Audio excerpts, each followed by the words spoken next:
Have you ever sat alone in a quiet room, rain hammering against the window, and suddenly realized that life has been moving faster than you ever could keep up with?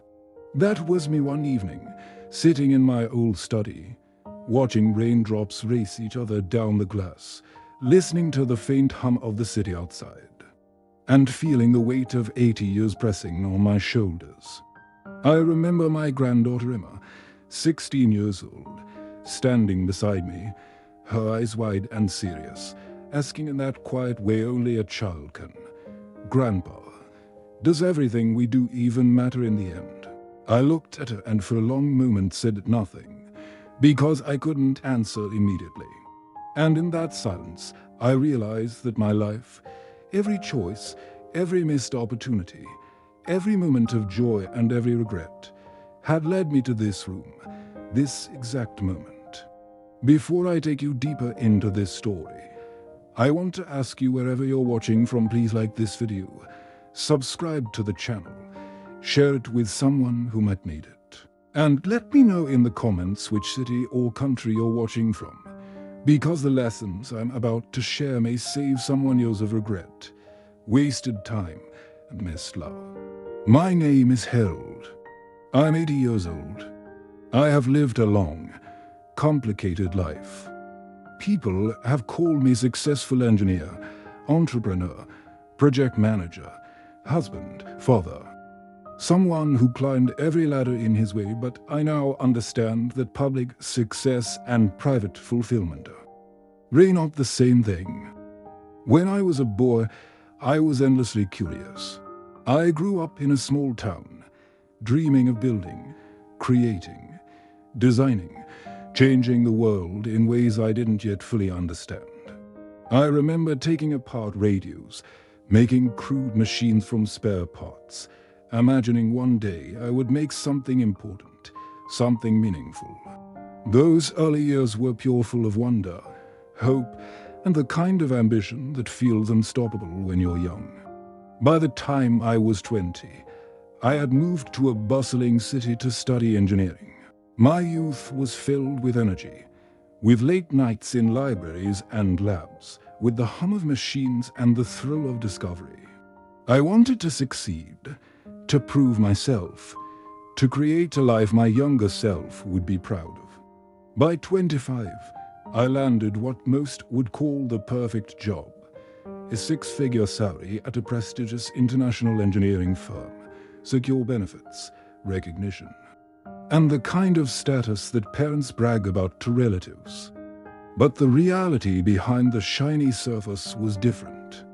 Endless reports, approvals, repetitive tasks, office politics, and meetings that never ended. I convinced myself this was the path to greatness. I told myself, this is maturity. This is what success looks like. But inside, I felt a quiet hollowness, a sense that the life I imagined in my dreams was slipping through my fingers while I typed emails and attended meetings. At 31, I faced a decision that would haunt me for decades. A small startup, hungry and ambitious, approached me with a proposition I still remember in vivid detail.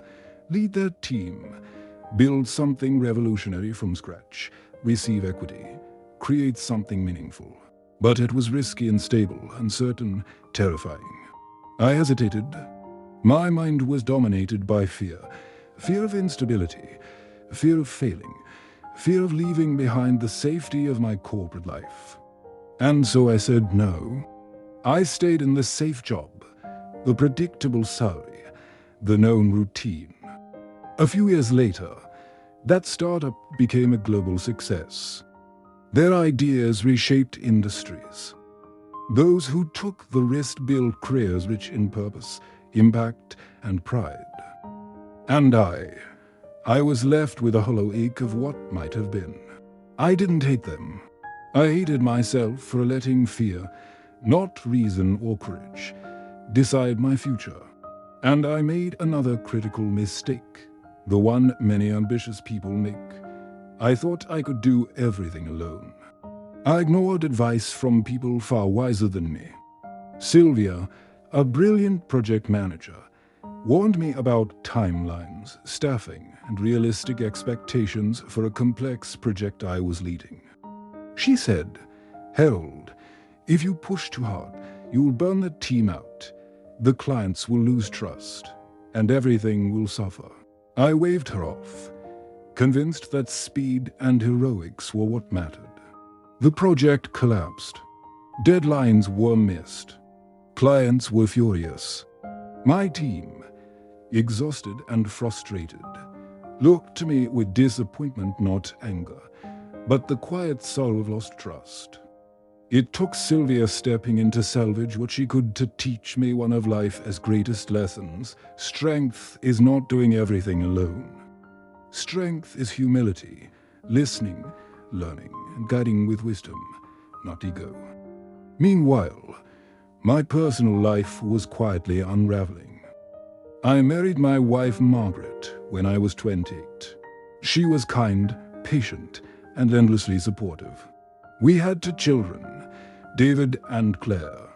I convinced myself my work was for the family, that the long hours, missed birthdays, and skipped school events were temporary sacrifices. But they were not temporary. I missed David's first baseball game. I missed Claire's school play. I was there physically, at home sometimes, but absent in the ways that matter most emotionally, mentally, spiritually. My wife never complained openly, but I could feel her disappointment in small ways. A sigh, a glance, a quiet "don't forget to be here for us." My children grew up, polite, loving, but distant. They learned to navigate life without me present. And now, decades later, I understand that my career victories could never replace those lost moments, the laughter, the small joys, the irreplaceable memories of being fully present with those I loved. Time, of course, has its own way of teaching lessons. I rose through corporate ranks, gained prestige, wealth, and recognition. I traveled, led projects, mentored young engineers, and built things I can be proud of. Yet with every promotion, every title, every financial milestone, I lost pieces of myself. I lost mornings with my children, quiet evenings with Margaret, my health, my vitality. By 50, the stress had taken its toll. I had high blood pressure, my sleep was fractured, and I felt a quiet exhaustion that no number of vacations or bonuses could cure. Publicly, I was a model of success. Privately, I was running on fumes, carrying regrets and what-ifs like hidden scars. By 60, my hair had turned grey, my body slower, my energy diminished. I had learned to cherish small joys, but some regrets could not be undone. I realized that the happiest moments of life are rarely found in awards or paychecks. They are in teaching your child to ride a bicycle, laughing round the dinner table, sharing a quiet evening with someone you love. Those are the memories that make life meaningful. Everything else, meetings, promotions, recognition, are just noise pretending to be important. And now, at 80, I reflect daily on the lessons I wish I had known at 30. I wish I had taken more risks, not for money or fame, but for purpose and fulfillment. I wish I had listened more, not just to mentors and colleagues, but to my own heart. One wish I had prioritized moments over milestones, presence over perfection. I wish I had taken care of my health before it demanded my attention. I wish I had held my children's hands more, watched their faces in wonder, and not assumed there would always be time. I wish I had learned earlier that courage matters more than comfort, and love matters more than accolades. So, to anyone watching this, if you are 20, 30, 40, 50, or older, hear this. Don't wait until you are 80 to realize what truly matters. Balance work with family, success with presence, ambition with health. Take calculated risks. Listen to those wiser than you. Be kind, patient, and brave. Be present. Give your children time, cherish small joys, and pursue work that fuels your soul, not just your bank account. And when fear whispers to stay safe, remember that the only regret more painful than failure is the regret of doing nothing, of letting life slip by unnoticed. If this story has touched you, don't keep it to yourself. Share it with someone starting their career, someone drowning in routine, someone feeling lost, someone who needs courage or clarity. Maybe your share becomes the turning point in someone's life.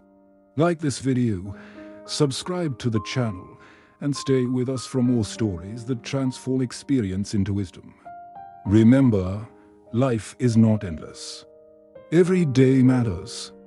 Every choice matters.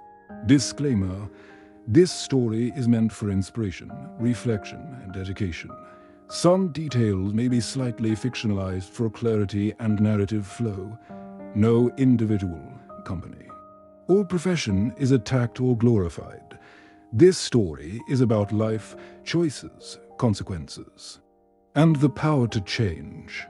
And it is my hope that it reaches every heart still capable of learning and growing.